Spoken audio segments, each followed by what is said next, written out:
In this video, we're going to take a deeper look at tracks. To create a new track, press Command Shift N. After performing this shortcut, a new track dialog box will come up. The first thing you'll see will be the word Create. Next to that, there'll be a number. This number details how many tracks you want to create of this type. The row next to that handles all stereo imaging. The row next to that allows you to choose what type of track you're creating, and the final row allows you to choose what time base you're going to create. After that, you'll have a plus sign that allows you to make more tracks of either the same or change it up. There are 6 main types of tracks in Pro Tools: audio, aux, master, VCA, MIDI, and instrument. I'm going to go ahead and make one of everything. Shortcuts you should know in this section. If you press up or down, it'll change the numeric count of how many tracks you create of a certain type. Holding Command while pressing the left or right key changes the stereo imaging of a track. Holding Command and pressing up or down allows you to toggle through the different types of tracks. And then if you hold Shift and Command and press up or down, we'll either add new types of tracks or delete the last row that you just made. If you've already seen the track overview video, all of this should look very familiar. You've got your inserts, your sends, your I/O panel, and of course your main column. As you can see, each track is named by what type of track it is. Let's go ahead and double click on the first track. Now you can rename the track and leave comments. To toggle to the next track, press Command and the left, right, up, or down buttons.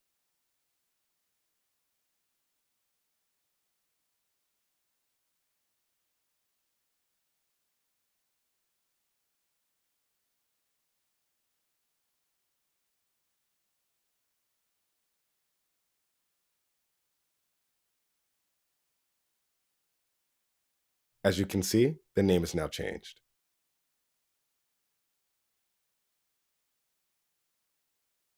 Now that we have an array of tracks, you can see that each one doesn't have the same header information. Solo and mute are pretty much the only standard track functions that every track has. Tracks like auxiliary don't have record enable or input monitoring. Your MIDI and instrument tracks also don't have input monitoring, and your master fader has a totally different group of options. Also worth noting, these tracks might seem a little bit smaller, but you can always make the track larger by either clicking its top right button or the gray bar on the right side. Even though the track is smaller, everything is still here. It's just a little more compact.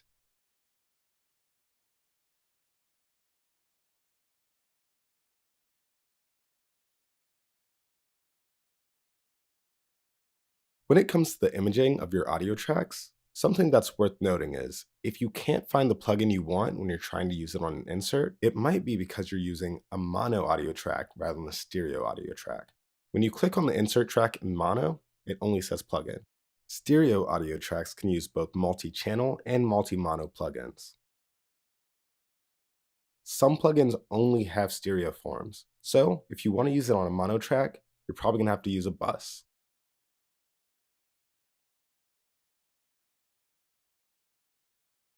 Remember that the standard use case for inserts are dynamics and EQ plugins. Though this doesn't mean you can't go rogue. If you want to use it for something else like a special effect, have at it.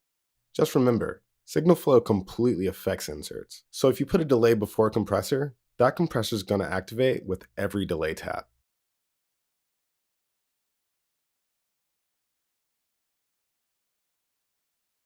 Now let's look at the send column. Sends are used to literally send signal to an input and then use that signal however you'd like. In essence, sends allow you to make signal wet without damaging the file or the signal flow. Right now, we're going to have our send go to bus 1 and 2, and we'll make the input to our first auxiliary channel also bus 1 and 2. Though we could add anything to this bus. Let's go ahead and just add a reverb.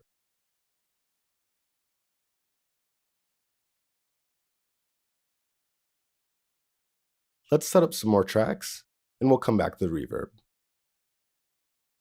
Now we're on our MIDI track. When it comes to MIDI, there are a few things to remember. In your I/O column, the first thing that you'll always see will be all. All stands for all channels. This means whatever MIDI signal is coming in, regardless of what channel it's coming out of, Pro Tools will receive. Just like when you press record enable on an audio track, when you press record enable on a MIDI track, if signal is coming through, there's an indication. Now, as long as the transport is also recording, this is what it looks like if it's picking up MIDI signal. As you can see, the bar that normally allows you to make the track larger or smaller is now a very, very small piano roll. And now you've created your very first MIDI clip. Now let's look at the instrument track. Instrument tracks are used for VST instruments. So just as you would if you were using an insert on an audio track, go to the insert column, decide if you're using a multi-channel or a multi-mono plugin. Kontakt would be a multi-channel plugin, and something like True Pianos would just be a multi-mono plugin, and then go to the instrument tab. I'm going to go ahead and use Pro Tools stock electric piano instrument. Now, since we've already recorded something on the MIDI track, I'm just going to go ahead and move it down to our instrument track. Now, let's audition what we've got. Cool, so now you know what it sounds like. Now, let's say I didn't love this take, but I didn't want to get rid of it. Let's go ahead and make an alternative playlist. Alternative playlists allow you to make something totally new without erasing what you already have. So, I'm going to go ahead and record something brand new.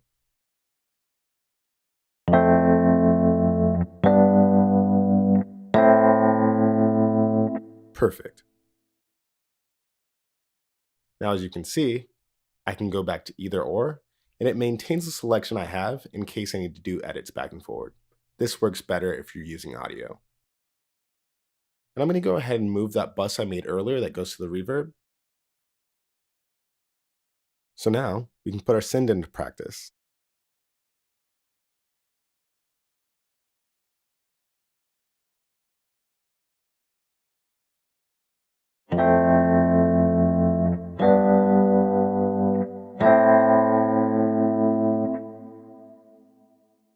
Generally, you probably wouldn't make a send that aggressive, but I wanted to make sure you could hear the difference. Now to the one thing that all of these tracks have in common, the master fader. The master fader is in control of the volume overall of the entire project. So if you move its volume down, the entire thing goes down. If you move it up, the entire thing goes up. If you want to draw an automation, select the pencil tool. You can easily see and then hear the differences.